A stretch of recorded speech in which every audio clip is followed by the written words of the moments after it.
That's bullshit. Breakfast. Well, let's just try that then. And eat our Testing 1, 3, 16, 14. Just want to let you know that he's probably going to say something about the cheap breakfast that I'm buying him today. But there's a reason for this. Taco Bell. There isn't an up and down. Well, I guess it's here, scan it. I just want to do a, sorry about that noise. I want to do a commercial for the Taco Bell. If you're traveling, these Crunch Wrap breakfasts are the best way to go. I mean, you get a Crunch Wrap, you get hash brown, and you get the Cinnabon, whatever they're called. They're good. And indigestion, yeah. Nope. And it doesn't make a mess while you're trying to eat it down the road. And this is not sponsored by Taco Bell, right? Plus, I got Cinnabon iced coffee that comes with it, and he just got whatever that is. I got black juice in a cup. Yeah. So, And the nice thing about it is, if this isn't enough for us, I can buy him some more. You really got to try this Diablo. There's nothing like Satan sauce. give me a Dadlo then. This is a really good sauce in my book. Good flavor. Here's to you. Here's to you on our Monday breakfast, solve the world issues that are unsolvable. We only choose the unsolvable problems. Right, yeah, we got to go for the big ones. We don't want weak problems that can be solved by a yes and no. All right, so you know I'm not a fan of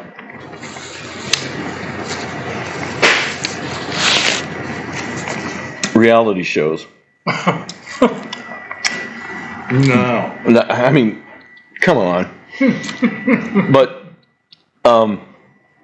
they have a new one now called Aliens and Cowboys. Now that movie that was Yeah, I know that. Cowboys and Aliens. Yeah. That was a good movie. Oh, yeah, I enjoyed that. But I like Daniel Craig. Mm-hmm. Even though he seemed a little out of place. His accent really sucked. It reminds me of when I was in Australia. The nurse that was on site, for us to, just in case something went wrong for us, she was from Scotland. And she was so much fun. Little small lady and fiery as all get out. Kind of, the Scottish way, Right. But anyhow, she... But you didn't want to cross her path. No, you didn't. She'll go all kilt on you. Yeah, all kilt. Take your kilt off. But she... So I says, oh, you're from Scotland. We got talking a little. I said, so what'd you think about Mel Gibson in Braveheart? And she gave me this snap look. He sucked. I'm like, really? His accent was the worst ever. And I looked at her and I went, funny, I couldn't tell. She goes, of course you can't tell, you're an American. Mm-hmm. And I mean, she made it sound like it was a national scandal. Oh yeah, I'm sure. I mean, they just like, I'm offended. yeah, don't open your mouth. It was funny. And it's like those earlier movies that Mel Gibson did when he, what was that wrong? Road. Oh, Max. Mad Max, yeah. Probably had to overdub some of his dialogue. No one could understand him. He's gotten better over the years, but... What do you think of that sauce? Yeah, it's not bad. Oh, it's good sauce. It's got good heat, but not overwhelming, but the flavor is great. Mm-hmm. Oh, one other thing. Another pitch for Taco Bell. These lids are on there so good, you don't have to worry in your car that it's going to, if it falls over, it's going to spill. It might come out of here. Because when you decide to take it off to throw it in the trash or whatever, you're going to need a pair of pliers. Well, but that's a good thing because oftentimes you get those Right. drinks and you just kind of squeeze a little bit on the cup itself and the lid pops off. Right. Blows No, in the wind. And will not happen with this. so maybe we should send a copy of this portion of the video to corporate Taco Bell. And say, we enjoy your stuff, and Yeah, there's a couple of old guys in Nashville, Arkansas. we want a coupon. Yeah, send us free food. Coupons. That's like on Rick and Morty. They had an episode where they were talking about how he goes overboard about stuff. It shows him coming into the house, and he's like, you guys. He's talking about this deal on Xboxes or something at Walmart, and he goes, yeah, and they're like, if you buy one, you get a coupon for this much off, and that means you could actually buy like 2 and get another one free, and blah blah blah. And then right at the end, as they're getting off of that, and he's walking out the door with a load of money to go buy these things, he stops and goes, Nintendo, send me free stuff. So, yeah, that's how it goes. There's how it goes, yeah. Oh, I wanted to tell you, I am completely wired up at the house. All our TVs, two TVs have Roku, and 2 have the off-brand called Noon. You ever heard of it? I think I've heard of it, Yeah, they sell it at Walmart. Does the same thing. Yeah. Just it's like $25 cheaper. Yeah. So the kids. Now, I bumped into Liz. She was returning some stuff for you.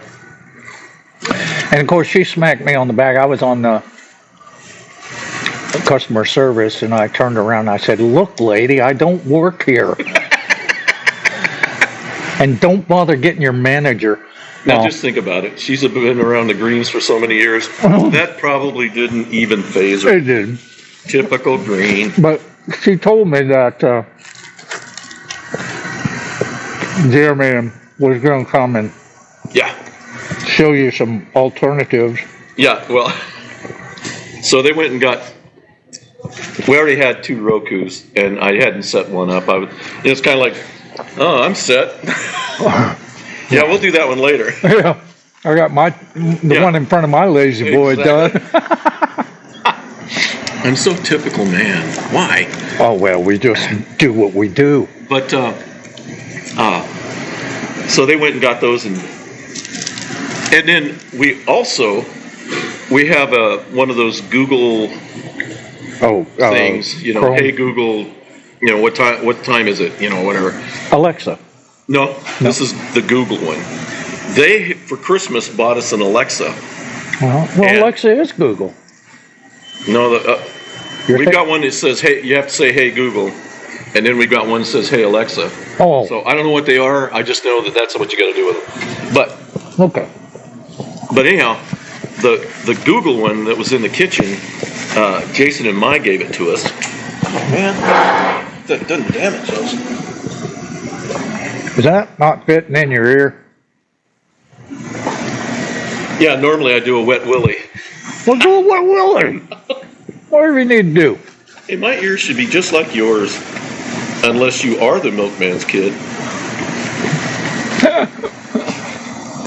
I would think not, but as I listen to the videos and I sound just like Dave. You do. I know. I'm like, oh my gosh. I sound like David. Yep, you do. I was listening a little bit from last week, and I'm like, holy God. Anyway, I didn't mean to distract you from Google. I could not get, once we got once electricity came to our house, I couldn't get the Google thing to set up. Now, I never set it up in the beginning. I think Tia did. but we shut it down because it was eating up our HughesNet, whatever that is, dial-up. Oh, right. I mean, I remember after we'd set it up and everything, about 2 weeks later, I'm like, why are we out of data? And then I found out, that thing's always sending and receiving, always, and I'm like, Mostly sending. yeah, I told Liz, I says, nah, cut that thing off, just unplug it, we're not going to use it. And Everything you say. yeah, right, it's going to, maybe I can help them out with that. Yeah. What to do with leather and whips. Yeah. You can't even think it anymore. So anyhow, kids set those up too, and I'm telling you, it took Shivani, who's a master at this stuff. Right. It took Shivani a little while on both of them, and I'm like, I would You ain't in the big city here, I'd girl. have thrown it across the wall and said, I don't need you anyhow. Yeah. And I mean, to be honest with you, now yesterday it was kind of cool. I went into the kitchen and I was fixing something, and I told it to play. I messed up my words. I wanted it to play Thelonious Monk, and it played The Loneliest Monk, which was kind of a cool song. All right. Okay. And then I was listening to it, I'm like, it's kind of fun. And then I went, no, I want Thelonious, but I'd said it wrong. I knew I did. So it did its best. So I got Thelonious Monk for a little while. And that part I like, even though it's, it's just coming out of a little speaker. Yeah, but it's learning your speech pattern. Yeah. So, we're all set up. And Shivani, she pointed out, she says, now, if you want to move this, all you have to do is just unplug it and put it somewhere else. It's already set. Mm-hmm. I'm like, yeah, thank you. But we have the Roku, and then we have Sling TV. Mm-hmm. Great. Mm-hmm. Great stuff. Yeah, that's what we got. Well, I talked to you about this, about how I had to build a package for Karen when we moved off of DirecTV. And we got the Sling and the Roku. And it's good stuff. She watches Tubi and, so as long as she's happy, I'm happy. That is the miracle of life. I don't watch a mess anymore. I just could care less. Well, we're binging on a bunch of stuff. We finally finished Bosch. I did too. You watched all of them? All of them. Took me 2 weeks. Remember last time I said I'm going to watch that? Did you go through the Bosch Legacy too? Mm-mm. Not the Legacy. That one's interesting. You'll like it. And then Liz was checking yesterday. They've got more coming out now. Edgar ends up going to the FBI, working for the FBI in this next stuff that's going to come out. I'm like, well, hurry up and come out. But anyhow, we got done with that. Mm-hmm. And there was another thing when I was living in the RV with really excellent. You want another one? I will get it. No, sir. I'm good. Thank you. Was called Banshee. It's got an interesting take. Banshee. But that's on Max. Oh, okay. Yeah, And, I wouldn't have that. Well, I do, because Tia left us with Max. Unless Fred has Max, then I'll pillage it off of him, Yeah. Banshee's kind of cool. It's about an ex-con that had done a job, and he pissed off the wrong people in New York, stole $10 million from this guy. And probably wasn't a wise idea. Yeah, but his helper, his partner, she helped him with it, and she ended up he got caught, and she ended up getting away with it, and he spent 15 years in prison, gets out, and they're immediately on him.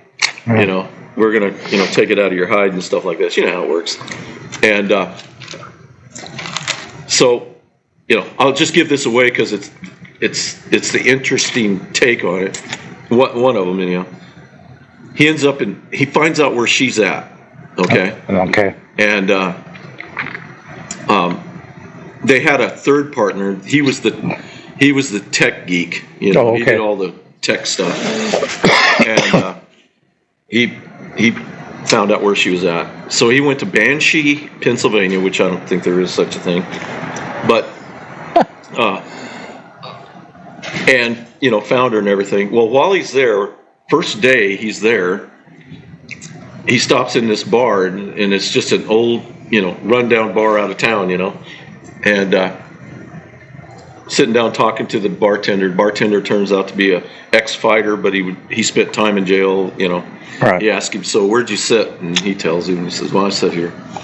And then this guy comes out of the bathroom and sits down to his meal, and they can both come to find out that he tells them, well, the bartender says, well, man, I've got, the tourists are taking care of me today. And this guy goes, I'm not a tourist. Oh, really? What are you? I'm the new sheriff. Oh, Guy goes, the bartender, well, I thought you had to be elected for that position. Well, this is a special, there's a special reason for this. The mayor hired me, blah, blah, blah. And they did it because, it's the typical, got the big crook in town, runs everything, owns everything, and buys everybody off and all this stuff, including the police and stuff like that. right. So he decided to, bring in a sheriff. Anyhow, that's what that's about. Well, what happens in the middle of this? Two of that guy's gang guys come in and basically, are putting the push on the bartender, to pay up. Right. He says, well, I already paid. He says, well, you're going to pay again. Okay. Well, they got guns and everything. They don't realize the new sheriff is sitting there. So they get in the altercation. The sheriff gets killed. Okay. Okay. And this guy that's been in prison for 15 years assumes his identity because nobody knows who he is and nobody's ever seen him because he came from Church, Oregon. I don't know if there's such a town. Drove all the way out to Pennsylvania to be the sheriff and stuff like that. So they end up burying him. He assumes his identity using his tech geek buddy, and that's how it gets started. And it's kind of fun to watch. He shows up to his partner, who is now married, to the district attorney, and so he's wanting to get his half of the diamonds that they stole. Oh, okay. And she's like, well, I don't have them. I got ripped off, blah, blah, blah. Well, anyhow, so he ends up staying. And he's completely unorthodox. I mean, you go to prison for some of the stuff he does, but he's the sheriff. So it's called Banshee. If you get a chance, In a small town. You might enjoy it. Well, I sure enjoyed the Bosch series, that's for sure. Yeah, I'm like, oh, I got time for another one. Oh, I got time for. That's what we did. Going to bed extra late. I mean, really late for Liz. What I liked about Bosch is how realistic it is in real life for the folks that have to do that job, They have a life too, And some of the side stories, like the serial killer on the bicycle. Yeah. I mean, that just kind of, he gets hit, he dies, no real follow-up to it, and I'm like, okay. Well, they did figure it out. As a matter of fact, the two guys, the old guys, Yeah. they figured it out. Who Crate it was. and Barrel. Yeah, Crate and Barrel. Those Yeah, guys are fun. yeah, they figured it out. And I liked how it ended, that season, that he's handed Irvin his badge and said, I'm done with this, and applies to be a PI. So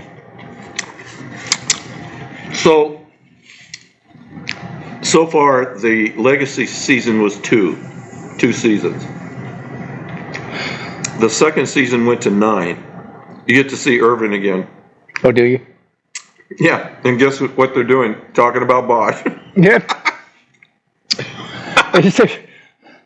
Well, he always came up as a center of topic, or conversation, especially with Irvin. Bosch. Great. What I really loved, what really got me going on that show back when I was living in the RV in my hovel, when I was watching it first, was like Irving and Yeah, Hector. Hector, Yeah. they both were on The Wire. You ever watch The Wire? I don't think so. Oh God, you got to watch The Wire. That is a must in everybody's life. Oh, Though okay. they came out of that's where they came out of. Oh, basically. okay. Okay. Even though Irving I can only call his character, but I can't remember his real name. I mean, he's Yale trained. I mean, he knows his stuff. Yeah. But both those guys came out of The Wire, and that is hands down one of the greatest series ever. I'll watch it. And what got me going was I used to make a lot of trips out to Baltimore.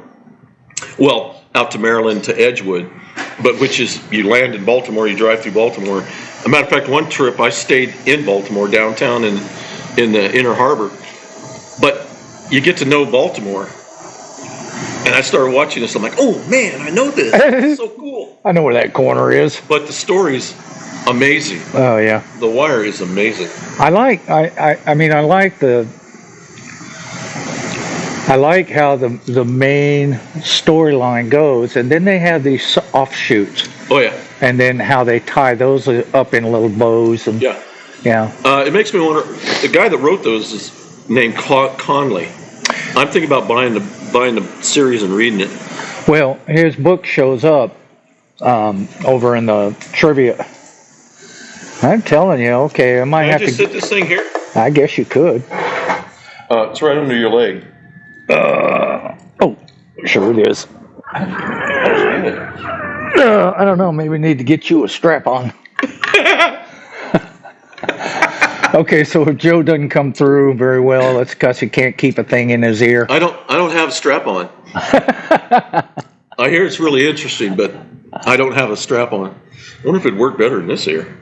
It's supposed to fit left, but Well, this is left. You mean Well, I'm yeah, handing the right ear? yeah, it's the left. I thought you. I've got the right. I thought you handed me the right one.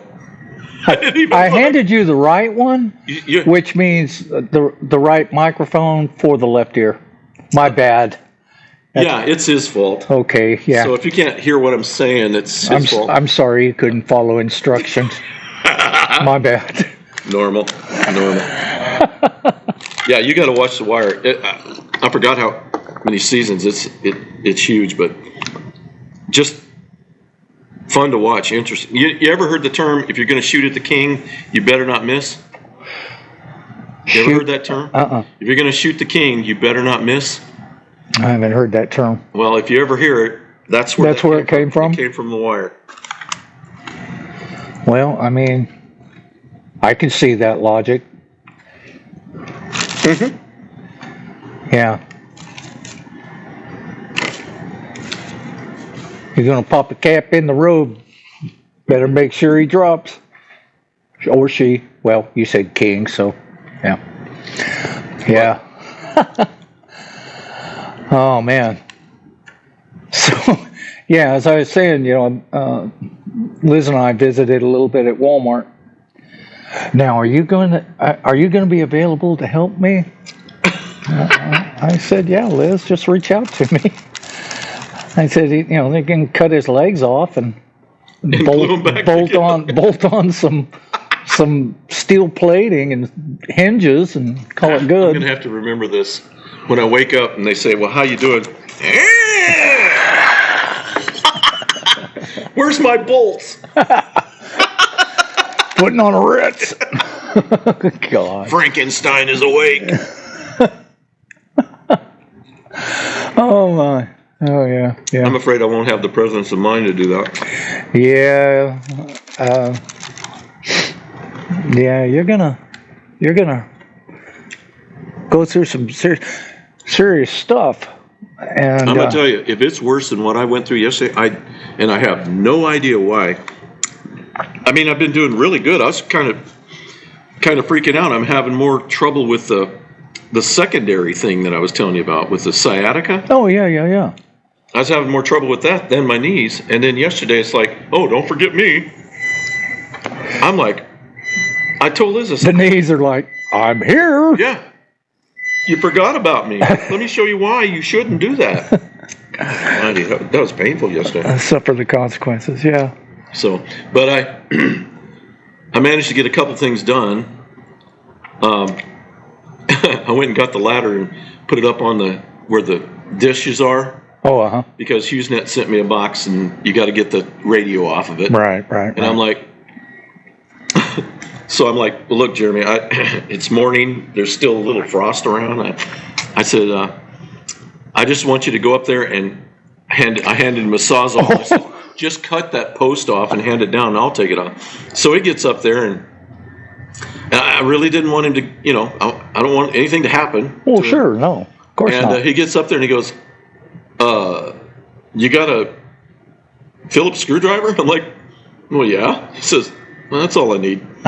Yeah. And some cutters, cut the cable. Yeah. So he could reach up there and get it. I'm looking at it and like, I don't even want to go up there, but Oh, he didn't get on the roof. He was No. doing it from the he ladder. said something about getting on. I said, nope, you're not getting on the roof. Yeah. He says, if you can't do it from there, cut that thing off Yeah. and hand it down. I says, they don't want the rest of that antenna in you. So he did the good thing, and good boy, he's a good boy, and brought it down. Pat on the head. And I've already got it in the mailbox. Here's a all biscuit. all that stuff. So Well, yeah, they, that's all they want. They want that transceiver. well, they also want the modem Mm-hmm. and the power pack too. And the remotes. No, they didn't want any of that. And what about the genies? Didn't you have multiple stations for your DirecTV in the house? No, this is HughesNet. Oh yeah, okay, just HughesNet, Yeah. right? Oh yeah, I'm still waiting for DirecTV to tell me what to. Yeah, they're going to have to send me a box. yeah. I'll let them have all that crap. They've got to send me a box though. And when I was canceling everything, they were insinuating that they didn't want the stuff. That's what the vice president at AT&T told me for DirecTV. Yeah. He says, "No, we're not pushing that equipment out anymore." Well, and mine's old too, Yeah, so I don't know. We'll see. yeah. You could throw it in my box. I've got a box full of DirecTV crap. Throw it in there, and I'm going to take all that to the children's center. What do you do with that? Pardon me? What do they do with that? Well, they have a bin for electronic recycling. Oh, Yeah. That's why I was saying the other day, I was cleaning out the you said the storage children's shed. center The children's center. across from the hospital. Uh-huh. Well, Well, actually down yeah, the fairgrounds. At the fairgrounds there. but they got a new building now. Well, that's Rainbow Learning. That is what used to be at the fairgrounds, that building there for the young ones. Mm-hmm. That's what that is. The recycling center is, you're going towards the fairgrounds. Between Garrett's Auto Body Right. and the fairgrounds, there's a road there, and you just go down that gravel road, and the big building where they do the soup mixtures manufacturing, it's behind there. And The there's what mixtures? soup mixtures. They package and distribute packages that you can make soups, various types of soups and I had stuff. no idea that was there. Oh yeah. Who yeah. makes that? Can't remember the name of the company, but that big metal building, that's theirs. Really? Or Well, do they part make of it. I mean, a children's center has part of it, but yeah, that's where they do that. So they make soup mixtures. Mm-hmm. Is it for like a company that's canning soup, and No, it's all dry mix. so this is for you to have your own. It has its spices, its stuff to make the broth and everything, and you just pour the pack in, and they're really good. I'll look at the house. I think I have a couple. If I find one, I'll bring one to you. Okay, wow, that's interesting. Yeah. I made up a bunch of soup packs myself. Mm-hmm. Around 2017, I think, I was making up a bunch of stuff, and I thought, everything I'm throwing in here, I could put in a little packet. Mm-hmm. And I have one of those little heat seal things where you. Seal them, yeah. Yeah, I mean it's for putting put stuff in this packet and you can just heat seal it. It doesn't vacuum seal it or anything. Oh, okay. It just seals these little packages that come with it. Sure. So I made up a bunch of those. I haven't used them, but I'm thinking, well, times get hard, might have something. But it's got a shelf life of 1,000,000 years. Yeah, I know. Yeah, all you have to do is throw a Twinkie in there, and everything is secure. Then you got your texture. Everything's secure for at least 1,000 years. Especially the Twinkie. Oh, jeez. Oh, yeah. It was interesting. Did you see that they were, the U.S. is doing drops for food into Gaza? Did you see that? I didn't see that. Well, they showed a video of a C-17. All these things are dropping out with parachutes and stuff. Sure. And they're, trying to help the folks because they're starving there. Yeah. They're sending them MREs is what they are. Right. Yeah. Okay. I'm like, boy, better not be any pork in there. I'm thinking to myself, oh boy, that would be a mistake. But I got a feeling people would eat it anyhow. You're hungry enough, you're going to eat it. Eat it now, ask for forgiveness later. Yeah. That's the way I look at it. Yeah. Hope it's not the World War II MREs that they're sending them. Because those stuff have a shelf life of 1 trillion years. Well, World War II were C rations. Yep, sea rats. I used to have K rats. You ever have any of those? Mm-hmm. Come in the little container. Uh-huh. Like Spam, a Spam container. You open it up and it's got... Turn it upside down and it doesn't come out? Well, no. This was everything's sealed inside. Oh, everything. It's your whole meal is that. Well, it was for survival, okay? Yeah. You didn't eat it all at once. All right. And you open it up. The can can be used to boil water. Yep. And had the old wine key to take it off. It had couple packets of coffee, sugar. Lucky Strikes. No, those came with the sea rats for in World War II. I guess I've never had the K rats. Yeah, well, K rats were just survival, and there'd be 2 protein bars in there. Mm-hmm. And this was high protein food, so you didn't eat it all at once. No. Then there was a chocolate bar in there that was also protein, and then I forgot all the little packets and stuff. Coffee. I think there was tea in there too, but it wasn't a tea bag or anything right. like that. So yeah, these survival. I used to have a few of those. And opened one up one time, and I'm like, it's like I definitely would have to be surviving to eat that. Let's see, this or Taco Bell. Yeah. Yeah. So anyhow, K-rats. That's what they were called. Man up and eat your Spam. Okay, get over it. I had a buddy in the Air Force was just nuts about Spam. And I'm like, really? You really like Spam, huh? He says, yeah. He was from Hawaii. James Akaka, AKA was his name. I says, so is that a unique name in Hawaii? He says, no, kind of like Smith here. Everybody's a Kaka here. Everybody's a Kaka.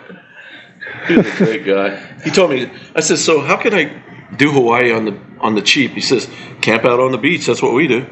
Yeah. You want food? Just step on in because there millions of people around. Yeah. It's not like you're isolated. Go table hopping. Yeah, I think you done with that Gordita? I think he was from what's the island? Waikiki. Oahu. Oahu. Yeah, Oahu. I think. Is that where's Honolulu? Honolulu's on Oahu. Yeah. Okay. Yeah.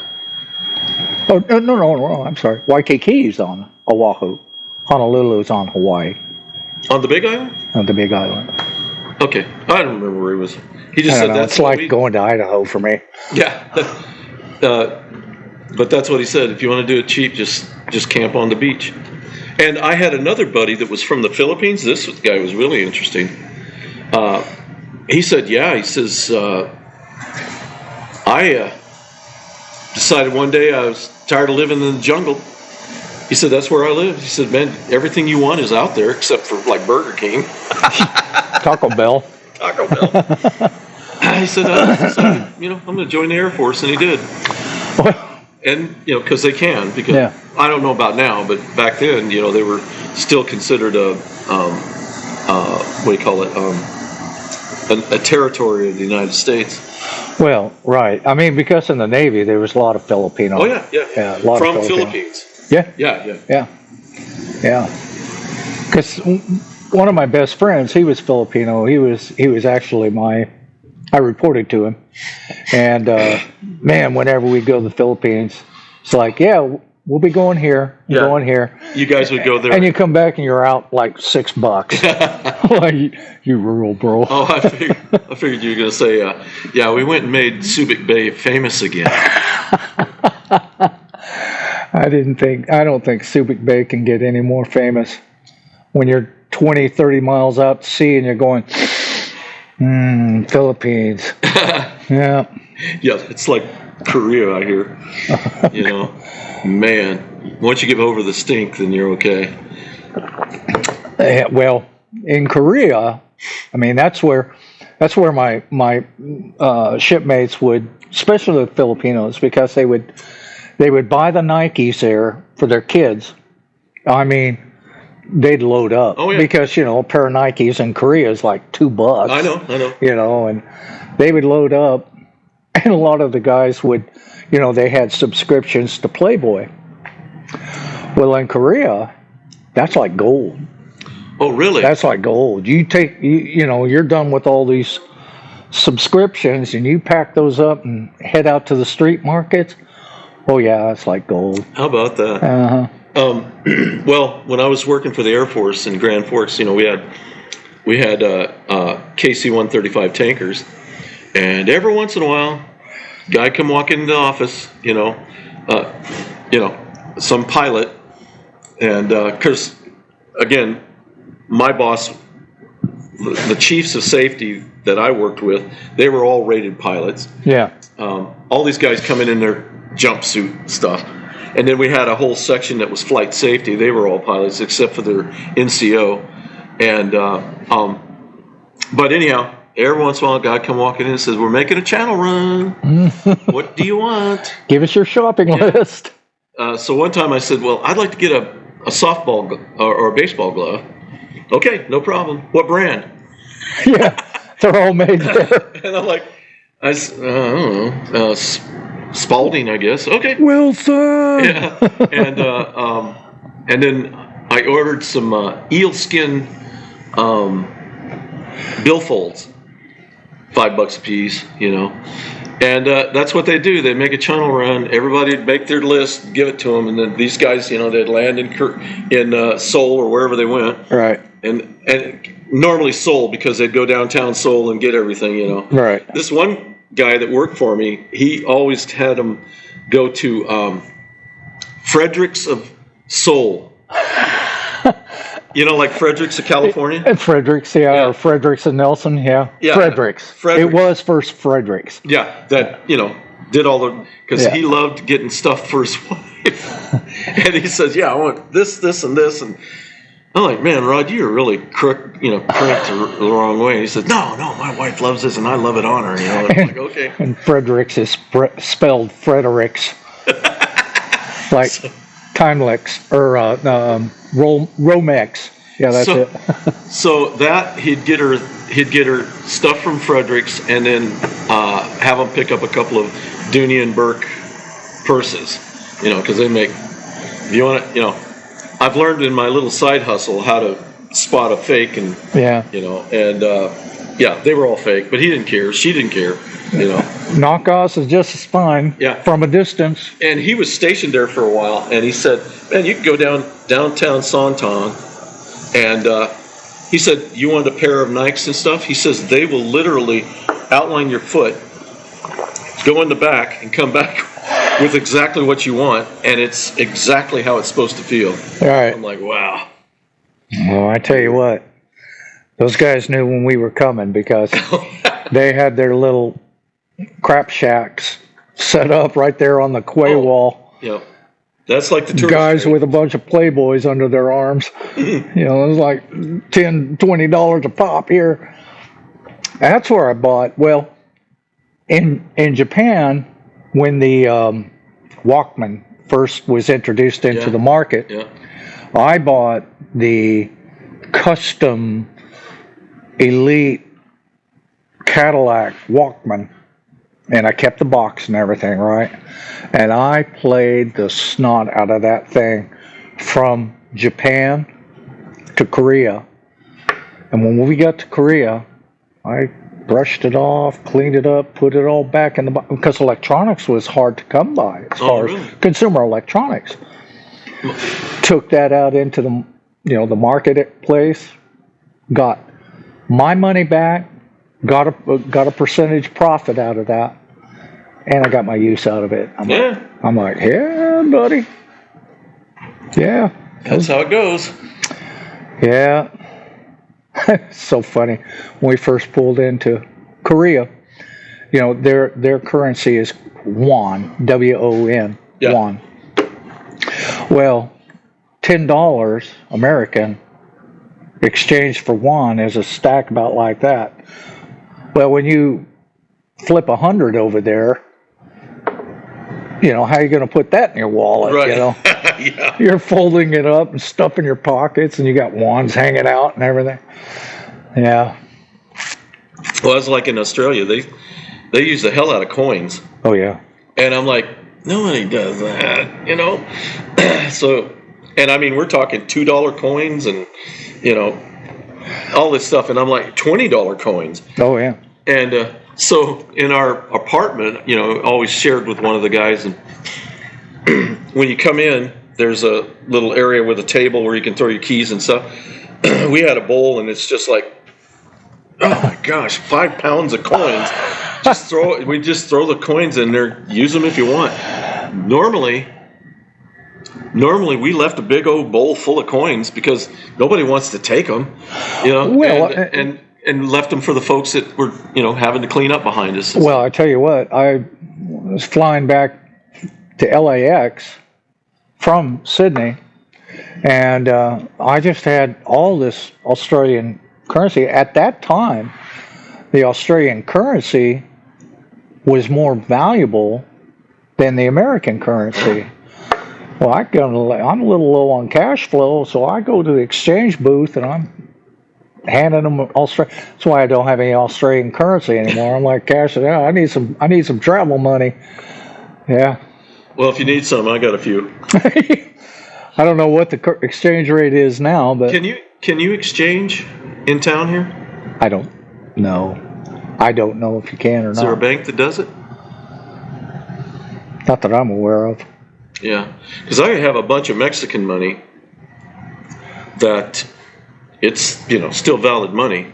No, you may be able to go to some of the Hispanic establishments, and they may be able to do an exchange for it. I don't know. I didn't think about that. This one down the street over here in the South Park.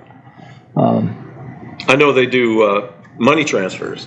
They do transfers, Yeah. but they may do exchange. I don't know. I I'm don't know. just I guess speculating. I could give that a try. I mean, trying to sell it on eBay is, you know, it just doesn't work. I mean, it does. You can sell some of it, but it's like. Well, is that particular currency still in circulation? Oh yeah, yeah. Oh, okay. Oh yeah, I could use it. You know, and I've thought about, you know that the restaurant that we go to in Hope there. Yeah. They take.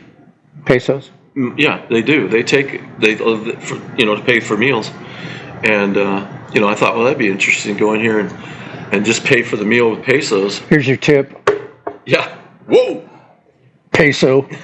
Well, that's so funny because in the Philippines they had two different size pesos. They had a peso that was about like that, and then they had smaller ones that looked like $1. And you're like, holy smoke! And what these idiots would do when I said that you could smell Subic Bay 20 miles out to sea, what you're smelling is what we call shit river. Yeah, yeah. You know, it's just this tributary that ran through and then emptied out into the ocean. And women would be on boats, and they called them Shit River Queens, and want you to throw money down to them. And those idiots would take those big pesos and just, like skipping rocks, zing them at them. And what these clever folks do, they had the bottom lined with plastic, Yeah. Visqueen. So if they couldn't catch it, they'd send the kids in to dive in and get those coins. I'm like, I'm sure that there is nothing that could get these people sick. They're immune to, Oh yeah. they could stand by a nuclear blast and not get radiated. Actually, not the blasting. But I don't understand why people do things like that. Because they don't have any. Because they're stupid. Yeah, It's so inhumane. Because there's one bridge that you walked over, and it crossed that tributary to go into Magsaysay, which is the main street. And I'd watch these guys, and they said, "Oh, you want a coin? Zing these coins at them." And of course, these folks are, Right. veterans at this. yeah. Yes. Not their first rodeo. Yeah. Yeah, it's too bad folks are like that. They don't Yeah. care about other people. Lots of them though. Oh yeah. Lots of people like that. More than you can count, for sure. They're not like our folks. I don't know if you remember 1964, the flood in Dillard. Yeah. You remember that? Yeah. I remember waking up one morning and there's people sleeping all over in our living room and stuff. You remember that? These are people that Dad had gone and. Well, we were living in Winston, but that was in Dillard. Yeah, it happened there, but these are people from Dillard that came up. needed a place to stay at least for the night. They were sleeping all over the floor on the couch. Vaguely remember that. Yeah. And I thought, well, how about that? And then Mom cooked breakfast for everybody. And, Yeah. Now, to be fair, I mean, in times of crisis, people will step up to the plate and do what they, offer humanitarian aid. But well, folks that do what you were talking about, they'll do it for their own. for their own, They're not going to help anybody else. their own profit. Yeah. Sadly. But that's just the nature of humans. Mm-hmm. The most interesting thing on the planet. Now you got to give us that story again about your friend that you made. I'll try to get everything right, because, once you say the lie and then you want to be asked again. Well, I'll help you along because I remember bits and pieces of it. No, it wasn't that way. It was this way. Oh, yeah. Okay. So we talked about this last week, and it was just incredibly interesting to me. I'd gone to an estate auction, and there was this gentleman there, that I had actually, at the beginning of my little side hustle and auction going, I thought that I might have pissed him off because I might have bid against him, on something that he wanted, and because it seemed like after a while, everything I bid on, he'd outbid me. I mean, or you'd bid it up. Well, I'd end up bidding it up, but I'd look over and it's him, and I'm like, Well, first thing is, he basically thinks like I do on what I'm trying to gather to resell. But he's also a marble lover. He collects marbles. Yeah. And that's one of the things that he. Every time I'd bid on something, I bid him up one time, and because I was going after a piece of pottery, New Mexican pottery, the black pottery, really nice piece, and he was going for a bottle of old marbles, and I wanted to get those next, right? But I wanted that pottery first, and kept bidding me up, and finally he cut off. And I got this pottery, and it was almost weird. There was kind of a gasp when I grabbed that thing. People were like, I'm not sure what they thought I wanted to get. But anyhow, I got that, and I just sat back because that's what I was after. I did want to get those marbles, but that got bid up again. I mean, I did a couple bids on it, but it got bid up again, and that's what I wanted. But I thought, well, I'll see what he gets, and yeah, he went for the marbles. Yeah. And that's fine. One time I was bidding on. There was a box full of ladies. There must have been 8 or 9 of them. Ladies Seiko watches. Well, those sell for pretty well too. And man, he wasn't going to let me have them. So I'm like, okay, fine. So I thought I'd made an enemy out of this guy, but really, to him, he told me, he says, it's an auction. It's just business. Not, it's nothing not personal. Now, some people take it personal. And but anyhow, long story short, I was talking to him. I went up to him and told him. I said, hey, if you there was a box of marbles. They weren't there. There were some older ones in there, but they weren't.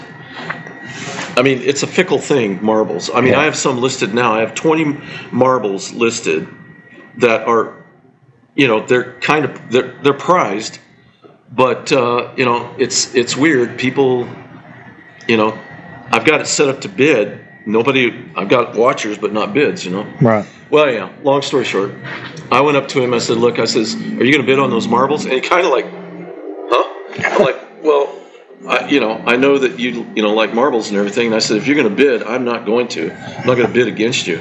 Oh, he goes, "Oh. Well, I was thinking about it." And I says, "Okay, that's fine. I'm not going to even mess with you. I'd like you to get them as cheap as you possibly can." Right. And he goes, "Okay." He says later. Then he walks up to me later and he goes, "I don't think I'm going to bid on those. You go ahead and bid." He says, "Doesn't mean somebody else isn't going to bid on them." Right. And I'm like, "Oh, well, I understand that, but you sure?" And he said, Yeah, you go ahead." And he literally came over there and watched me and everything. Well, I got the bid up to, I want to say like $30 for these. It was a box full of marbles, but they really weren't worth that much. And I just let my romance get away with me a little bit. But this lady in front of us, she was going to own those things. And I says, "No." And he says, and then he looks at me and says, "Are you done?" And I go, "Yeah." He bids. Oh, really? Yeah, he bids. And then she bid it up to $42 for those marbles. And he's like, "Nah, not going to do it." And so she got the marbles. Well, she's a mainstay at these estate sales too. Yeah. And so that was cool. I think she has a shop. Uh-huh. And so that was cool. But we got to talking, and I'm looking at him, and he's got this necklace. Well, it wasn't a neck. He had it attached to some other thing, like a necklace around his neck. And I'm looking at it, and it's an arrowhead. And it's a glass arrowhead. Yeah. And I'm thinking, I have never seen anything like that. And this thing was broad, too. It wasn't a small one. Yeah, because you said it wasn't an obsidian or any of that. No, it was glass. It was glass. And it had an interesting... the old time buttons that they were long, they weren't round. Right. They were just they were cylindrical, Uh-huh. and then you just put them in a loop, that kind of stuff. Oh, yeah. Okay. That's how this thing was. It was about that wide, and on the top, and it was stuck to the top of this arrowhead. And what it was, it had the stars and bars on it. And I'm like, no, that's really interesting. An arrowhead with stars and bars on it. I says, I got to ask you, that piece you're wearing, that is incredibly interesting. And he started telling me about how he bought this at a estate sale of a guy that owned a museum over in Oklahoma. And that the museum the guy had been Chickasaw. And he said, I just happened to see this, turned it over, and like, wow, that's interesting. And there was a little bit of information about it. And that it said that it was a relic that came from Poison Springs, Arkansas, or Poison Springs Battlefield, Arkansas.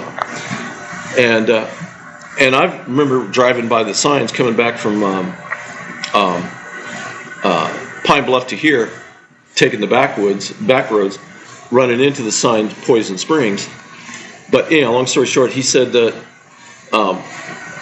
he started telling me about this battle, and what it was during the Civil War, there were some Choctaw and Chickasaw Indians that they actually owned slaves.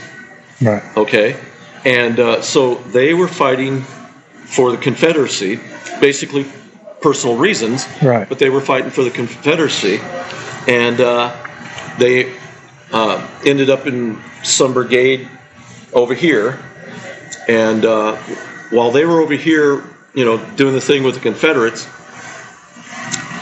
a regiment of black soldiers came out of Kansas and came through Oklahoma. And those were Union. They were Union. Yeah. They were Union. They come out of Kansas, and it was a black regiment or brigade or whatever, came down through Oklahoma, and they went through this area where these Indians had, their places. Right. And they raped and pillaged and murdered these folks on these farms and stuff, and they basically set their guys free, and then they joined up with the Union. And what happened was word got back to these guys over here, the Indians, the Native Americans that were fighting for the Confederacy over here, and got word what happened at home. They literally just left, went back home to find out what happened, and Right. sure enough, Right. when the Union came through there, that's what happened. These black soldiers, like I said, raped and pillaged and murdered people, and took all their stuff and everything else. Okay, well, that didn't set well with these guys, and they decided that they were going to take revenge on this group of black soldiers. When I was telling you about Connie, when I was telling this to Connie, Yeah. she knew the regiment, the black soldier regiment or brigade. She knew all about this. Wow. I don't think she knew about what the Indians did, because when they went back, they took mason jars, the bottoms of mason jars, and made arrowheads out of them, specifically to go get these guys. Yeah. And that's what that arrowhead was. It was made out of a mason jar. The button that was on top, and it was a button, he said, they had, for the war effort, they had actually made these buttons with the stars and bars on them, and that was part of their uniform. Right. And so, not that it was associated to the arrowhead, it's just that group, those were their buttons. Right. But the gentleman that had this in his estate, I'm assuming he put that on there, glued that on the top of that, because they were linked based on the people, Right. not on the not for the battle or anything. So anyhow, they prepared themselves. They made these special arrowheads, and they set out to go kill these guys. And that their thing was, we're going to murder every one of them. And when they showed up to the Confederates over here in Arkansas, they weren't wearing uniforms. That was another interesting point. They basically they had their arrows, their bows, and stuff like that, and they wouldn't wear a shirt, because if you get shot with a shirt on, it tends to set infection in easier. Yeah. So that's why they wanted no shirts. Just if they got shot, they knew the ball would go through, or they'd be able to clean it out. Wouldn't take any fabric with him. Right. So Yeah. that was the idea of that. And even though the Confederate commander said, you can't do that, and they're like, well, Watch. just watch us. And they went after these guys. They approached them on three sides, and they basically murdered every one of them except for their white commander and a couple of other black soldiers that got away with them. But they murdered them. There was no quarry. Right. You're going to die for what you did, and they did it. And I'm just looking at him like, I says, you realize you're teaching me CRT? And he's like, well, I didn't look at it that way, but I guess. But then when I talked to Connie knew all about it. I don't think she knew about this part about the arrowhead, though. Right. So. And this gentleman got a ledger from the gentleman that owned it. Yeah. When he bought the piece from this estate sale, the lady that was there was her uncle, I think, his place, okay? And she said, wait, there's something else, and there was a ledger. She says, this explains the Native American view of the battle.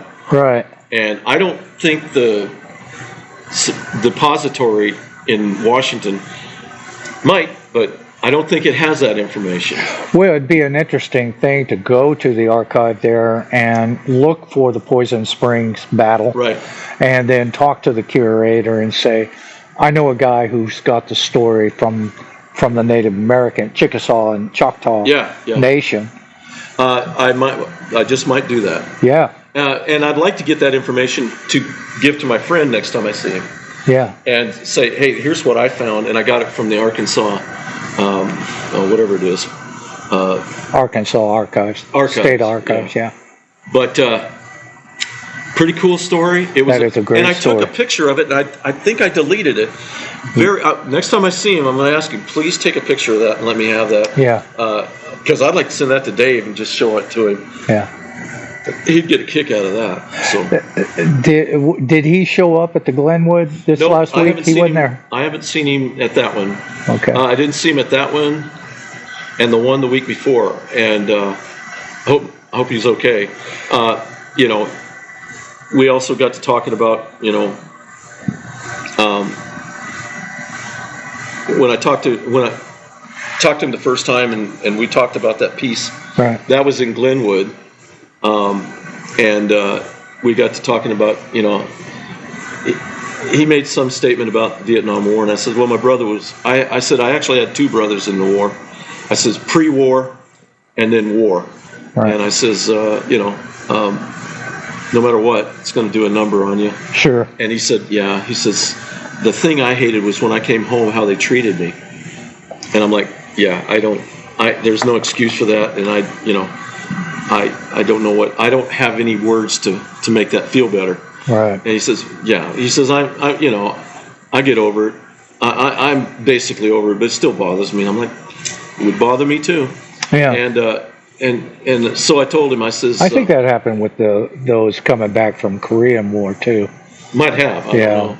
Yeah. But in Vietnam, I remember a buddy of mine in the Air Force. He was in Vietnam.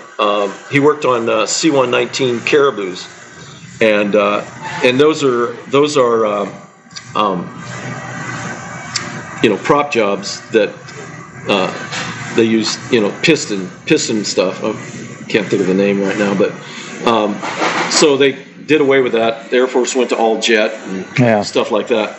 So they got rid of those. Well, here's all these guys coming from Vietnam, and they want to stay in the Air Force, so they put them out in any AFSC that they could find, and a bunch of them came to us. Well, he was one of those, and I remember him telling me, he says, God, this is the laziest job I've ever had in the Air Force. I'm used to not even getting sleep, and going out there and checking my aircraft, blah, blah, blah. I says, yeah, well, I go, Mike, our aircraft, if they take off, we might as well go home and kiss our ass goodbye. He goes, yeah, I get that. And he's so anyhow, he told me, he said he had to do I forgot the duty, mortuary duty. They flew him over, and he went to Oregon. Some airman was killed in Vietnam, and he's one of the guys. He's one of the representatives to go to the family and stuff like that. Oh, right. And to tell them that your son has been, killed in action or whatever. So he wasn't part of the team that escorted the fallen soldier no to the family? He's the announcement guy. He's the announcement guy. He's the one that comes and Right. I mean, in World War II, they, used to just they would send a Western Union, which was kind of cold, but a lot of times out in the country and stuff, there would be a representative that would take it to them and, Yeah. try to pick up the pastor or whatever. Yeah. But long story short, he said I flew into, what did you say he flew into? I think he flew into Klamath Falls, and he said, he said I saw it in L.A., but I didn't, I didn't realize what it was. He said there were some protesters out there, and I'm in my uniform, and I heard the term baby killer and stuff like that. I'm like, yeah, But anyhow, this guy got the worst of it. And Right. I said, so how many tours did you do in Vietnam? He goes, 3. I went, 3 tours? And he goes, yeah. I says, what outfit? And he said, Delta. Aren't those Delta? Aren't those 6-month rotations? I don't know. I think they're 6 months. I mean, for Delta, I would think it'd be 2-month rotations because of the shit they did. Well, yeah, mortality rate was really high for Delta. Not as much as you would think. I would think Those that guys were extremely trained, and and they ate K-rats. Yeah. Well, you remember that guy we met at Mom and Dad's? That was he was a SEAL, and he was basically an assassin. Remember we had gone out, and I was getting out of the car. Dave meets us at the car and everything, and I'm pulling out that old Enfield 303 that Dad had. You remember that? We told I Dad remember we'll go see if we can't get you a deer, and we didn't see anything. We were making too much damn noise. But anyhow, I'm pulling that out, and it's it was still in the military stock and stuff like that. And Dave made a statement. Oh, that's an interesting rifle. I says, yeah, not as interesting as some of them a friend of mine told me about.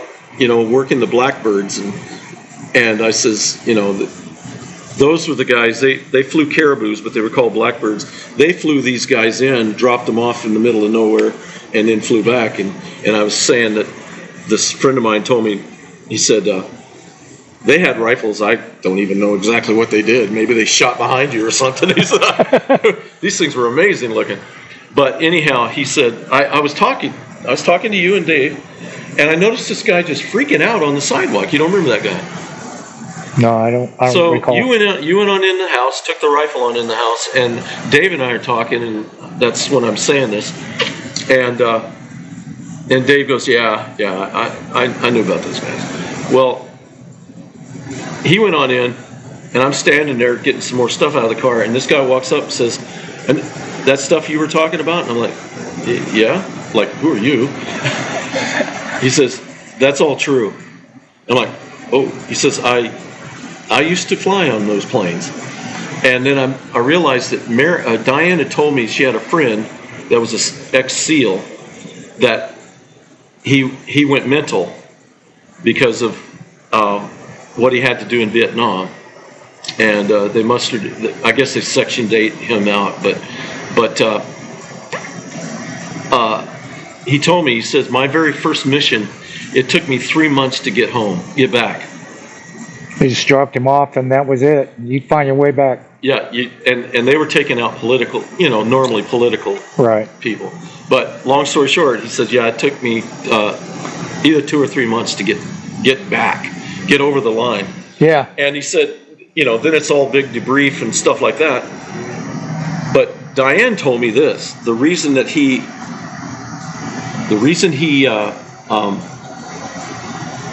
evidently he told her, said the reason he got sectioned out was because he refused to do a mission, and he was chosen to take out one of ours. All right. Somebody that evidently knew too much, right. Or, All right. But anyhow, but this guy, he did Delta, and Delta they were basically specially designed to be like LRPs, long range, gather data and stuff like that, or right. A forward observer also, but that they had other special skills. You never know that they were there. Yeah, they were set to take people out. Yeah. Snipers. Yeah. He even told me, he says, my favorite rifle was a 30-06 sniper rifle from World War II. He said, "Oh my God, that thing shot good." Nice and true. Yeah. Nice and true. Oh, let's not go down that road. I don't want to. I don't want to hear. All I had to do was put a little red nail polish on that little tip at the end of the barrel. Keep that nice and shiny. Yeah, that was. But you know, the reason, it's my understanding, the reason Delta was developed was because we didn't understand how to fight these guys. No. I mean, you got NBA. We came from the conventional warfare method. I mean, look at how we evolved. Yeah. Yeah, you can't drive a tank out in the middle of the jungle and think you're going to get it back when it rains. So, but it's my understanding they were developed to understand tactics, to figure out tactics, so that so that we could use the same tactics. I mean, well, it was learning guerrilla warfare. Right, exactly. Is what it was. That's what you're talking learning about. guerrilla warfare. And but they, after a while they got good at it. Yeah. Obviously, and just like urban warfare. I mean, that's another new one. Yeah. That we had to develop. Yeah. But of course, they used top of the line. When I say top of the line, I'm talking about intelligent people. I mean, you don't get into SEALs being a dumbass. No. I mean, sure, you might be the toughest guy on the football field, but they'll break that out of you. Now, can you do 2 + 2? Oh, no, my girlfriend did that. Well, okay, you're out.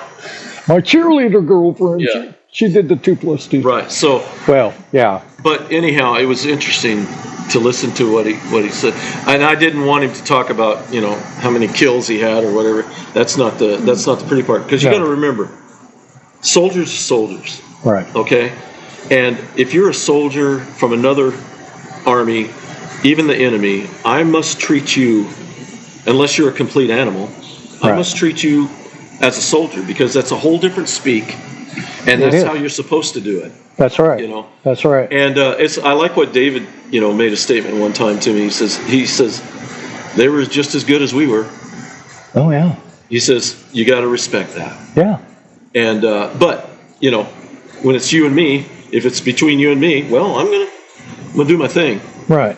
And but it was really interesting. And what I wanted to bring out too was, I thought about that guy the entire week, and I'm like, what could I give him to show him my appreciation for what he did? Yeah. And I'm thinking, all I got is trinkets, Yeah. But I gave him a challenge coin from the 17th Training Wing in Goodfellow Air Force Base. That wing used to be the 17th Bong Squadron, and that was Doolittle's squadron. Doolittle's. Yeah. And I told him, I said, when I gave it to him, he's like, and I says, I wanted to give you something that was fitting. And I said, the only fitting thing I can think after talking to you is, this was the craziest son of a bitch in the Army Air Corps in World War II, and that's what it takes to do things. Yeah. I want you to have this. Yeah. I gave him the handshake, how you give a coin and stuff. Wow. I bet that welled up some tears in his eyes. It did, and he says nobody's ever done that for me. Yeah. I'm like, look, I just think you need more of what everybody needs is, recognition that what you did was important. And it wasn't pretty, but it was your important. common person's not going to be able to step up to that plate. Yeah, it takes even more than I think I have. Yeah, I don't even want to act like I could do that bullshit. No. I actually thought about when I was in the Air Force about joining the Air Force Pararescue. That's the Special Forces guys, right? For Air Force when you talk about them. And I found out, hell, you got to be almost a doctor. I mean, these guys could literally do an operation on you if they had to. If they had to. Yeah, so that's why the Army and the SEALs and everybody, they love those guys, because they're really smart. Not to mention just as tough as any SEAL you'll ever find. Oh, because they're that good. Yeah. But the thing is Air Force doesn't brag about them. They just know that we're going to do this mission. We'd like to have you guys. Okay, you know. But the thing is I looked into that and I thought, shit, I have to divorce Liz. I would have to, and I'm like, I like my baby. Oh God. She loves Ozzy. It makes me feel good. She's got a couple of my kids. Pay attention to this moment. Yeah. Pay attention to this moment. So I kind of bowed out of that, but I did. I actually had the paperwork and everything, and I mean they'll let you go for it. I just started crying the first night. I'd have been in a fetal position. Yeah, I'm never gonna be like those guys. I thought basic training was over. So I did meet a couple of guys that and it's all business, total business. Yeah, it's all business. But they're not stupid. They're not they're not the hoorah guys. Right. They're all business. Okay. Right. And you wouldn't know. Walking down the street, you wouldn't know. No. But I knew that they were pararescue. Pretty. I mean, like I said, I gave it a thought, and I'm like, I want my warm blankie. I want my Elizabeth. So yes, Liz, that's exactly what happened. Oh, jeez. Pay attention, Liz. See how much this guy loves you? Yeah. He wouldn't even go and do the hard stuff because you made him soft. I'd probably have to ask her, and she'd have told me no. And then she'd say jump, and I'd say how high?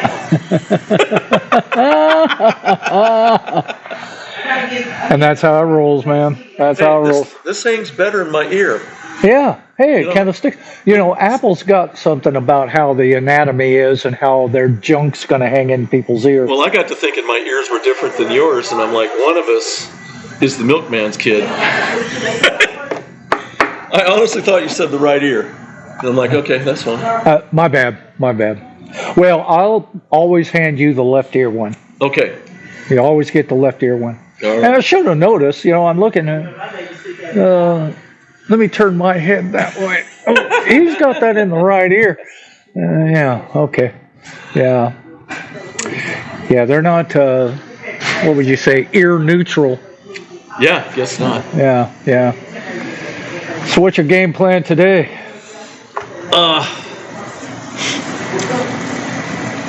We bought some stuff for our did I tell you we got a booth over at Mineral Springs?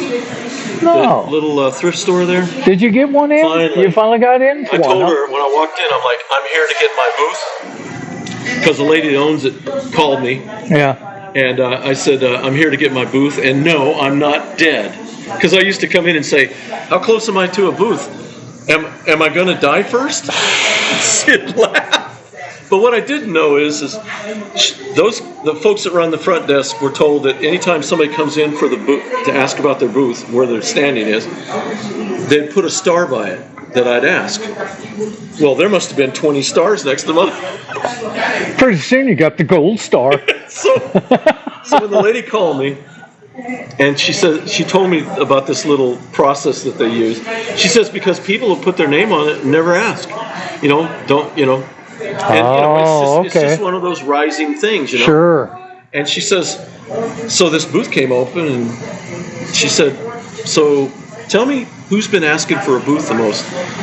Well, they pull it open, and she said, looks like you ask a lot of times. And I'm like, yeah, so are you telling me that all my whining paid off? And she goes, yeah. Grease that squeaky hinge. So now it's kind of like I caught the tire and I don't know what to do. I thought I'd know what to do, but between Liz and I, we'll figure it out. But I really don't want to throw a bunch of crap in. I want stuff interesting if I can.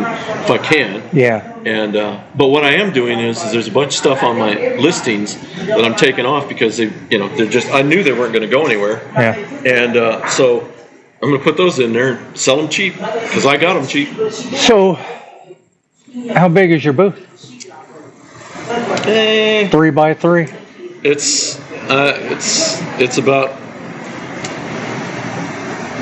I'd say it's 10 by 15, something like that. Oh, that's a pretty good size Yeah, booth. it's not bad. Not bad. It's got some shelves with it. It's got some Yeah. pegboard, Yeah. and it's got 2 things of hangers. Do you need hooks? I'll get with you. I've got a box full of those. Oh, okay. There's certain okay. ones I need, and if I don't have those, I'll see if you got them. Yeah, because I've got those long ones that are double Yeah. and those kind of things. Yeah. So at the auction the other day, I bought a. And I've got, if I hadn't lost them yet, Hey, I just got a deedle-dee. What was I that? did too. We're still doing stuff, so I don't know what that was. Oh, okay.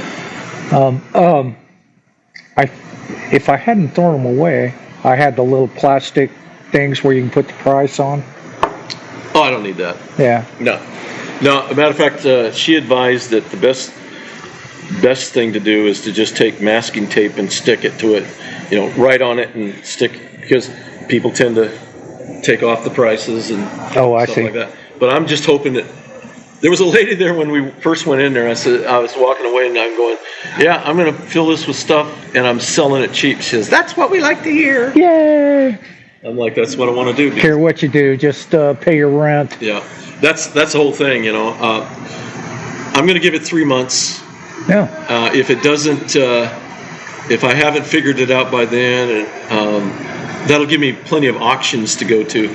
And now my auction attitude is different. You go to an auction, What'll fit in my booth right? versus eBay. Because before, I see people buying, all this stuff, and I'm like, what the hell? Where are you going to go with? What are you going to do with that? Some people, they just take it home and hoard it. I don't, and that's the truth. But there are people there that they have their own booths, shops, and stuff like that, and they're just buying more stuff to put in, right? Right. Okay. Well, I've been doing I see a couple things or something in a box, they'll have a box of stuff and that's one item, and, I'll get that and, pick it up for $3 or whatever, and Right. I'll get that one item and maybe a couple other things, I'll list it, and the rest of it's going to Salvation Army, and then I'll write that off. Right. Okay? Right. But now, the last 2 auctions, I've bought stuff for this, and it's like, I bought a rack to put in it, and a nice rack, a wire rack, so I can hang stuff on the side of it too. Yeah. And I have, and I'm trying to figure out what to do with it. It's a merchandise tree that is hooks, spinning hooks. yeah, Do you need that? I could probably use it. I'll get Because I you. almost bought one, just a single story one, Yeah. I bid on it, and but it got away from me quick. But a lot of times that's what people that have little booths and stuff, they do too. I mean, Well, I bought this when I was selling cell phone covers oh sure, in the shop. yeah, I And can you definitely. can spin that, and and it's got a little thing on top where you can put a placard up there. How tall is it? It's about 5 feet. That's perfect.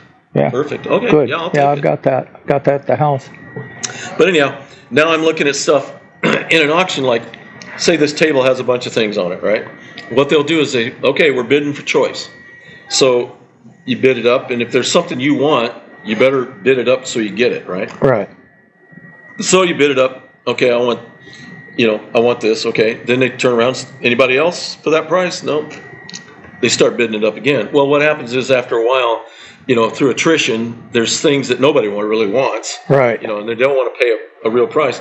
And then they'll just gather it all up and say, for one money, and then they'll try to bid that up, and they do. Yeah. And that's the kind of stuff I'm looking for the booth, because there'll be all kinds of little things in there that no way I want to pay individually for it, but the whole group, I'll get a few things. And well, it's like, Get you some freezer bags and say dollar bags. yeah, this auction, the reason I wanted Jeremy to come down was because he's into collecting cards again, baseball Right, cards, right. or trading cards. And so he came down. It was But I thought Shivani forbidded him no doing that because they're saving for yeah. a But house. this time she was going to let him go. I told him, bring $100. Just if you don't spend it, put it back in your account. That's what I do. And I said, bring $100. And I says, you're going to be kind of surprised how cheap this stuff's going to go. And this auction had a whole bunch of trading cards in books and stuff like that. And Jeremy started going through them, and because he knows, I mean, this kid, I told him, I said, you're in the wrong business. You need to be on the radio as a color man. You know everything about everybody. Yeah. And I don't know. I says, you're missing your game. But anyhow, he started going through these, and I told him, I says, now, make 2 or 3 trips. Don't just stand there and look at one book. If you see something hot, just put it back and go to another book and stuff like that. I says, I can promise you there might be only 1 or 2 other people that have any idea about this stuff. Other people are going to look at it, but they're looking to open it up and see a Gretzky card Right. or a Jordan card or something like that. That's the only people they know. Yeah. Jeremy goes, oh, they wouldn't know Gretzky. I says, you're probably right. But still, And so he went through them, and so they started out the bid on, one group. I says, where's the ones you want? Well, they're right here. I says, okay, when they start the bid, start bidding. So he started bidding it up. And then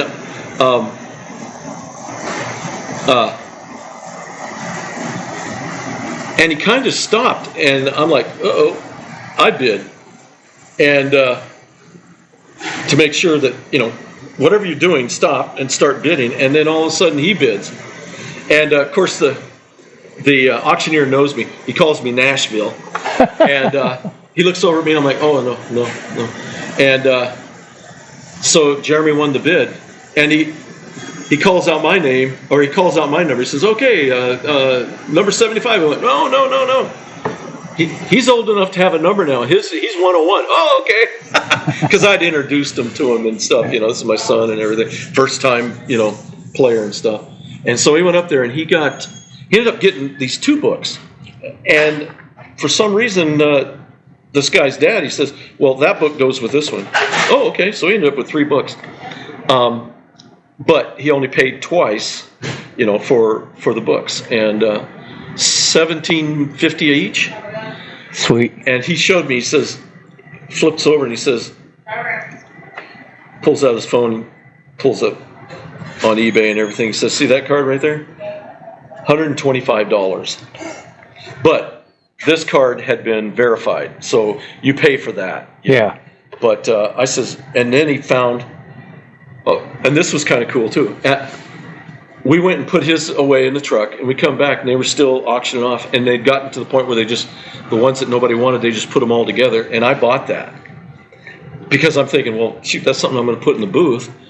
Some kid's going to come along, Mom, you got to buy this for me for $12, So I ended up buying, oh my gosh, I got a stack of them. There must have been 8 or 9 books. There were a couple big ones, Yeah. but the rest were small, but they were all full. I paid $21 for them, and I'm thinking, I'll make that back. Yeah. Even on eBay. But anyhow, Jeremy, I says, yeah. He says, so what are you gonna do? I said, well, I'm gonna sell these in the booth and everything. He says, not until I look at them. I will cherry pick them first, Dad. So I will cherry pick them. We got them home, and this card that he showed me. There was a book a big book, and it had, the pages in the loop, but then there was a stack of them that weren't. Oh, okay. And he's going through, and there were 7 of that card in that group. He pulled it out and he says, look at that. And I'm like, oh, that's what you showed me. And he says, yeah. I says, what you need to do is take that home, just cut them out, and sell them. Just see if you can sell them for $25 a piece. Yeah. I says, if that one, as verified, is going for $125, Right. I says, surely you're going to get a collector out there that's going to go, well, I'll pay $25 for that. And they're in perfect shape. So that's what I love about this. I think you probably honey dipped your son. Now he's going to be hooked. Yeah. Well, I mean, I went to an auction up there one time, and they had more cards from somebody, and I bought a book and a box of loose cards, and I gave it to him for Christmas. You should have seen him. It was like, I don't think I've ever bought him a gift as good as that. Oh my God, Dad, look at this. So there, rookie cards. This one he bought was full of rookie cards. I mean, there's a Barry Bonds rookie card in there. So Who's Barry Bond? yeah, that's right. Yeah, not my jam. Yeah. Yeah. So anyhow, I mean, I told him, I said, going home, I said, I really had fun with this. And I says, I just wanted you to understand the process. Yeah. I says, you guys have way better auctions up there. I even checked today, and oh yeah, this weekend they're going to have some good ones. But they have them every weekend up there Yeah. because there's more wealth up there. Yeah. So, Up in Glenwood area. no, in Northwest Arkansas. Oh, where they're at. Yeah. Yeah. Yeah. Where they're at. So yeah. the plan is next time we go up to visit, we'll plan it around an auction. Spend Saturday doing an auction. And I mean, I even looked where they live in Lowell. There's like 3 estate auctions within 10 miles. Actually, the furthest is 7.5 miles away. I'm like, there you go, buddy. Yeah. So, but they need to, Swing by a Taco Bell and head on up there. yeah, that's exactly right. The only thing I have against Taco Bell is they need to open up earlier. Yeah. But I don't mind this. And put some cushions on their chairs. My butt is hurting.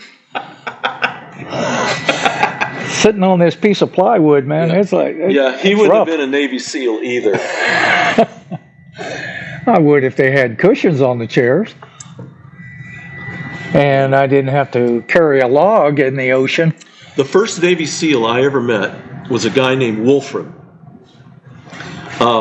This is when I was still, in the religious shit, the cult, and he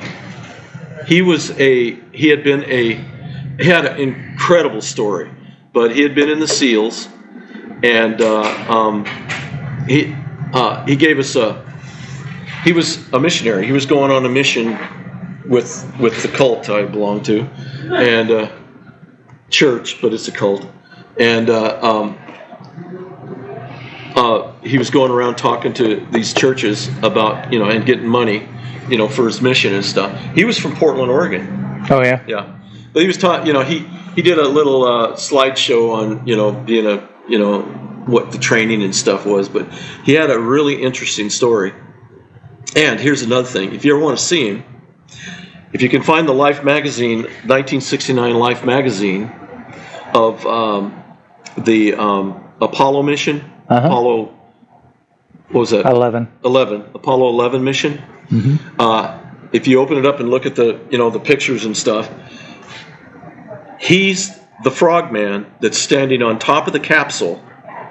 Oh After it really? was recovered. Oh really? Which I think the Iwo Jima recovered it, the helicopter Yeah. ship. Yeah. Okay. He's standing on top of it and it had the black wetsuit on. Yeah. And you remember those rubber flowers that people used to put in the bottom of their bathtubs? Yeah. For anti-slip? Yeah. He told a story. He says, "Yeah, we were always putting flowers on us to, indicate we're not really crazy about the war and stuff like that." And they were told, "Do not put flowers on your wetsuit when you do this, because everybody in the world's going to be watching." Yeah. It's all about optics now. Yeah. Yeah. Except when you see him standing on top of the capsule, he's got those things for the bathtub pasted all over him. I'll have to look for that. Now I remember the frogman coming to the capsule Yeah. and Yeah. getting them into the Right. raft. Yeah. But he was the guy that was on top. He's standing on top of the capsule.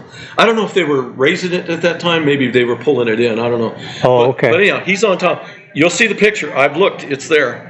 And he said, "If you want to see me in action, that was me." And then he told about the flowers.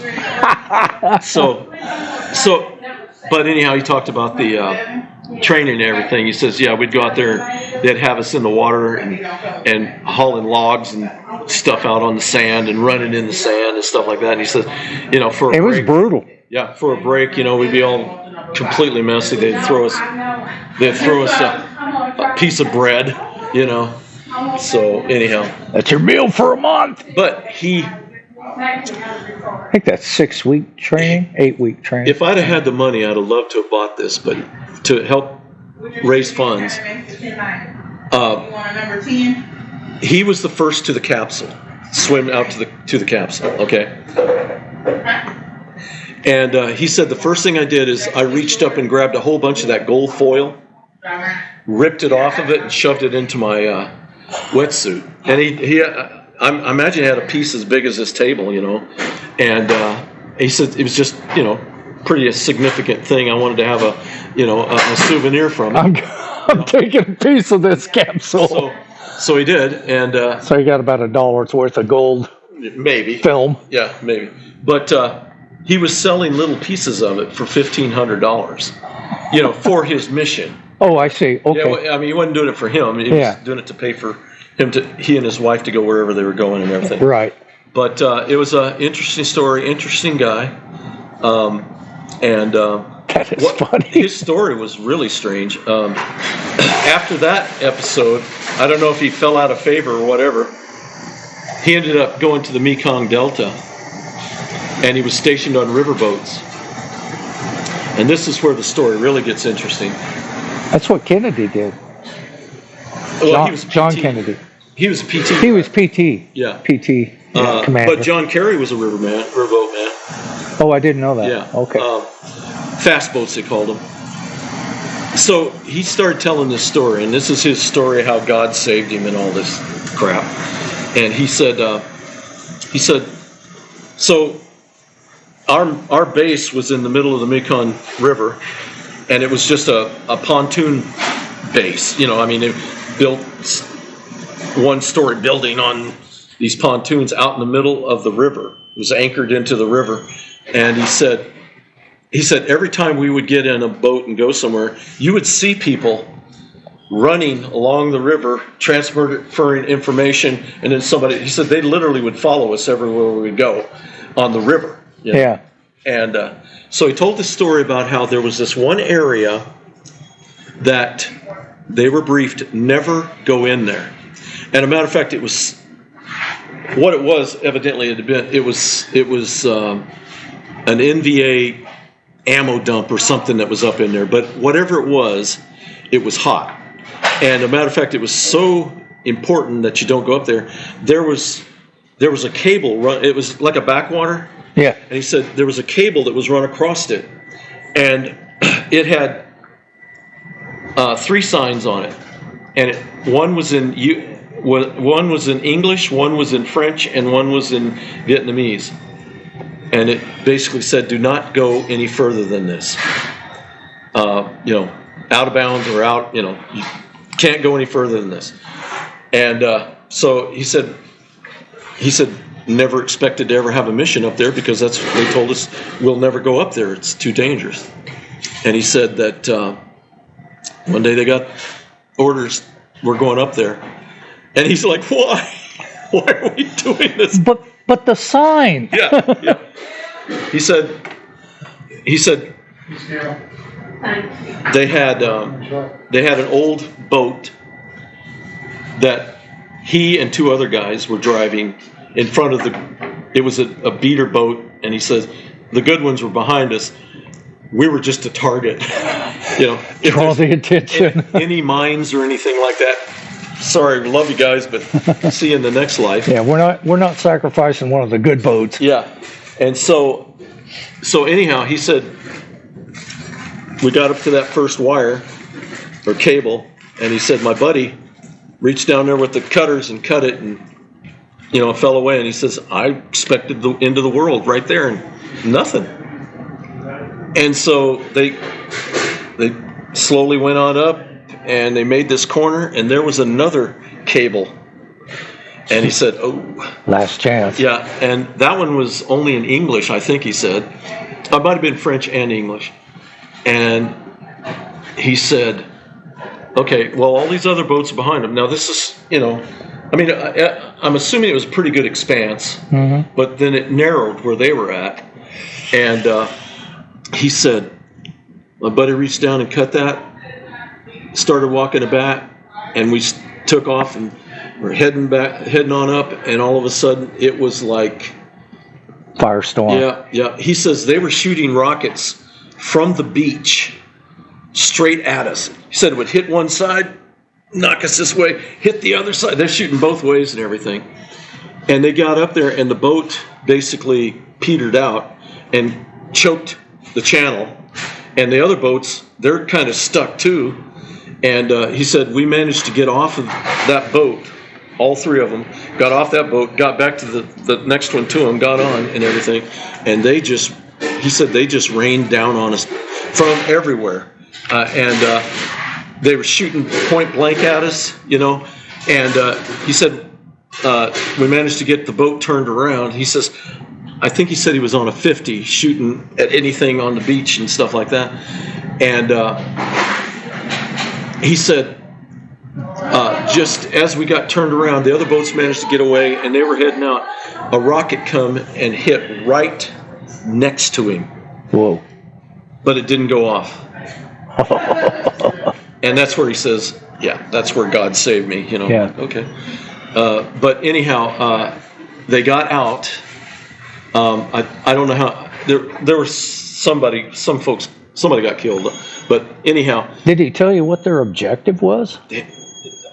He never did say what it was, but I don't think he knew what it was. Just go up there and cause trouble, I guess. Stir the pot, huh? Yeah, but anyhow, they got back, and he said, I was getting up, and he said, I realized there's blood. And he got to looking, and he says, I was shot.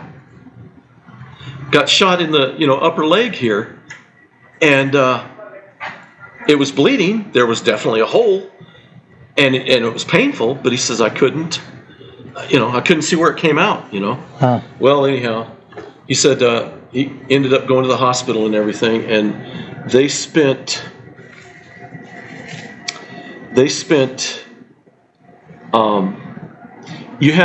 If you go to the hospital, I think he explained it, something like, if you end up in the hospital and you're there for like 2 months, they're going to discharge you. Oh, medical discharge. Yeah, because, obviously you can't go back in. Right. So, anyhow, he said they spent that much time trying to find this bullet because it never did exit. And he said they did x-rays. He says, it's amazing my leg didn't fry from doing x-rays. They shot it from every direction they could. They could not find this bullet. He said they literally packed cotton as far down as they could down the hole and everything. And it got to it was getting, if I remember right, and I don't know if it's been a long time since I heard this story, but he said it was coming down to go time where he was going to get discharged, and they got a new doctor in, and this new doctor was reviewing cases and everything, and I think he was 3 days to muster, okay, and this new doctor did some different angles or something like that, found it. It was right up against his whatever the biggest bone is. Femur. The big femur. Yeah. And for some reason, the previous guys could not see it, and he saw it. And went into operation. They pulled it out and everything. And so he had like 2 days to muster. And this doctor, is telling him, well, we'll get you fixed up and get you back out there and everything. He's like, great. Yeah. And I guess the commander over this, was reviewing this and everything, and basically told him, says, nah, he's out. We're going to let him go home. Yeah. And they protested. Well, he needs to get back in there. Blah, blah, blah. Nope. He's gone. And he mustered him out. Well, come on. I mean, 2 months. Hey, it's the Army. Or it's the Navy, but. Yeah. Or it might have been the Army. I don't know which one. He was a SEAL, so. He was Navy. But anyhow, he got out and, decided to do his thing with God. And that's how I met him.